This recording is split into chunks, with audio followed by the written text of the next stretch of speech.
name's David Norris. I'm talking here at the Art and Bloom Gallery to show you a few of my pieces of artwork, and I'll talk a little bit about some of my ideas about art and then some about the process of how I've created the different kinds of images. I attended East Carolina University. I majored in printmaking, which is something at home I can do in the form of linoleum prints and also the monoprints, which is something I'll show more about that a little later on. I've got like this top one. This is a monoprint, and I've worked in with some colored pencil with it as well for the details. And below, this is a piece. Now this is one I did a couple of years ago, and this one's done with colored pencil, and it's paper that's tinted with watercolor. And I used to buy tinted paper, but I realized I can mix up watercolor to make any color paper I want. And the nice thing about the tinted paper, you see, is you have this kind of a brownish color, and it comes through in places, like especially in the sky, you see in the texture of the paper. But it puts little bits of that color all through it, and it kind of ties the colors together, so you don't have one jumping out too much from the other ones. And I suppose to look at my work and think about it, I've had different influences that have blended over time since I've been drawing. And some of that, I suppose, comes through, but you just see in the black lines that I've left in these pictures, you know, that I think that's a remnant of the time spent with looking at the Rembrandt and Van Gogh drawings. And I also like Japanese prints, the woodblock prints, and those have a very strong kind of contour drawing that ties together the colors and everything else. You know, I'm more of a drawer than a painter, but the monoprint process, as we look into that more, as I'll show you, it lets you work in a lot of colors and layers, and you can do it in a painterly way and still have a drawing as the foundation of it. All right, now to show you all how to do a plexiglass monoprint. One thing I like about them is that it lets me rework old favorite drawings. Now this is a drawing of my cat Chloe, who we used to have back in the 90s, and it's a little tiny sketchbook drawing, like it says, that it at 1:25 a.m. and just have the cat dozing. And the drawing is only about that big, but I was real fond of it. But the nice thing about monoprint, it works very well to take a small piece and enlarge it sometimes and work with it. So since in the process, now whatever drawing you do, you can tape it to the back. This is where the print's going to be. So I'll take my template, tape it to the back, and since I'm going to ruin this drawing on the back, I always take a copy and just scan it and put it on there, and so I'll work from that.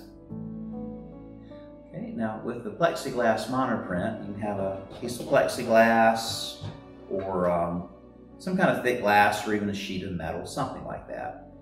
And you just dip, use ink. This is the same kind of ink you use to make a linoleum print or a woodcut, some kind of relief printing. So just put a little bit down.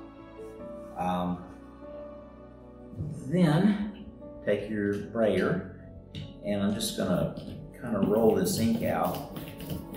And you kind of get a feel for how much you need, kind of by the sound and partly by the appearance.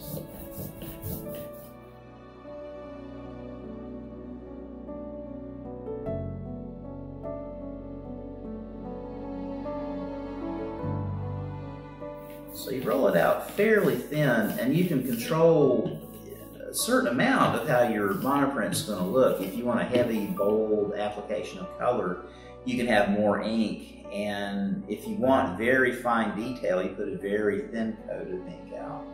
And the kind of paper you use has a huge effect on it. Now this is called Hanmühl, if I'm pronouncing it right. It's a German paper, but it's got a nice bit of texture on it, but it's fairly sturdy, but it takes up the ink nicely too. It kind of goes where you want it to. So I've got my drawing, little copy of the drawing taped as a template. So you just center it, drop it down on your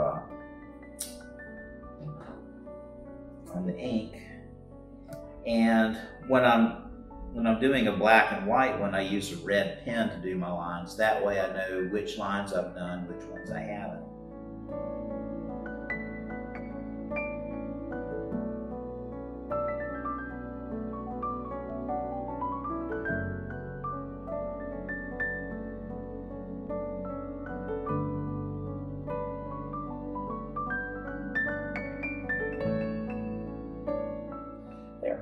Now to show doing a multicolor monoprint,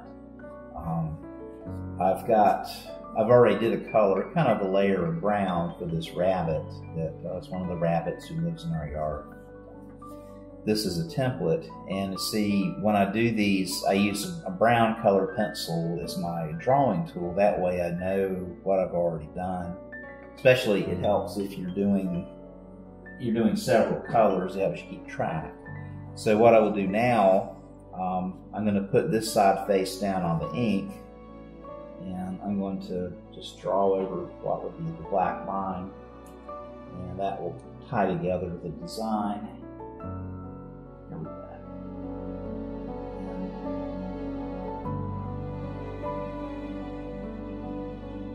And it helps if you can be a little open to the process, because you don't know quite what will happen. But a lot you can, if the ink's too light, you can go back and just with the same color and apply another layer, and that works all right. And I think we're just about ready. There. Let's see what we've got here. There. And I'll probably leave it alone at this point.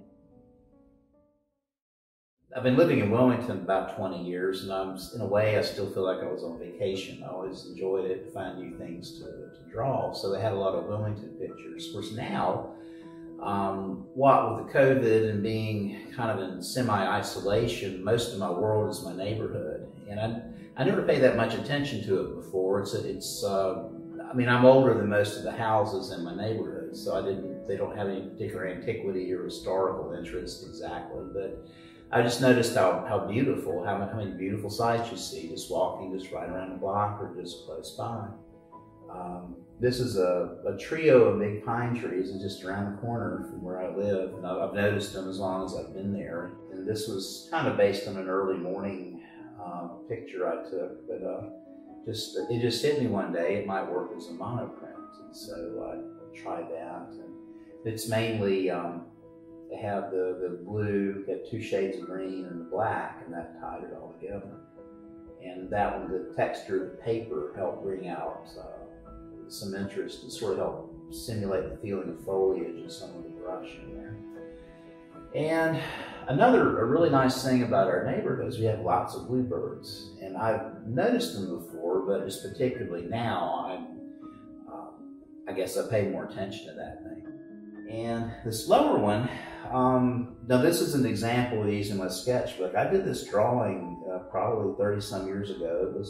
It's an oak tree in a pasture near Beaufort, and had a little pony grazing, and somebody had told me that pony was a descendant of some of the Outer Banks ponies, or the ones that lived on like Carrot Island, which is across from Beaufort. So technically not quite part of the Outer Banks, but they're similar in being descendants of the Mustangs that came from Spanish shipwrecks back in the early days, supposedly. And this one, I changed my mind doing it. Originally, I was going to finish it kind of with a key application of black, like with these, adding the black line.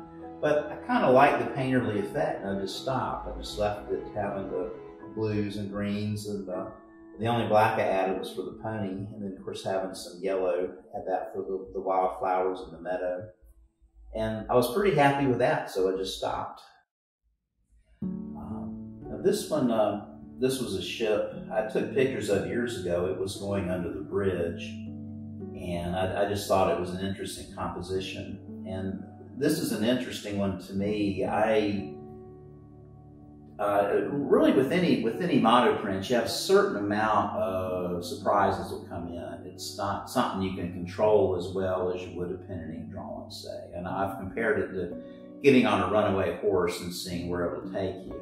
But I was happy with how this came out, and for me, it's a pretty abstract work, but I like having it just being sort of suggestive with the lines of the bridge, and then I was playing with the smoke coming out of the tugboat, and of course the smokestack of the ship, working with the textures. So this is one of the earliest ones I did, trying different colors and seeing how it would work out. So I didn't know how it was going to come out, but I was happy with it in the end.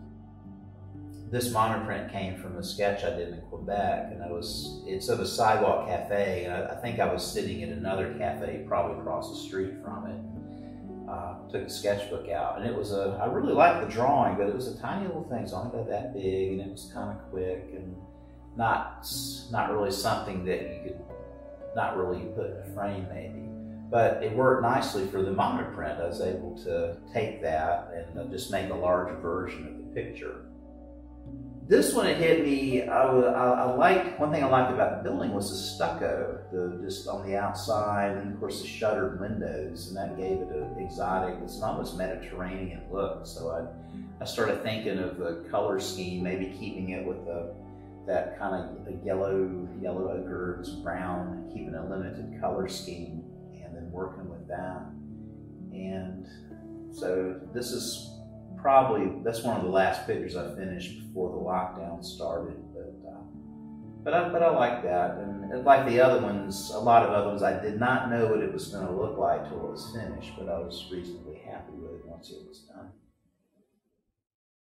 All right, and this piece, this is kind of another way I like to work. It's using a color pencil and watercolor and pencil together.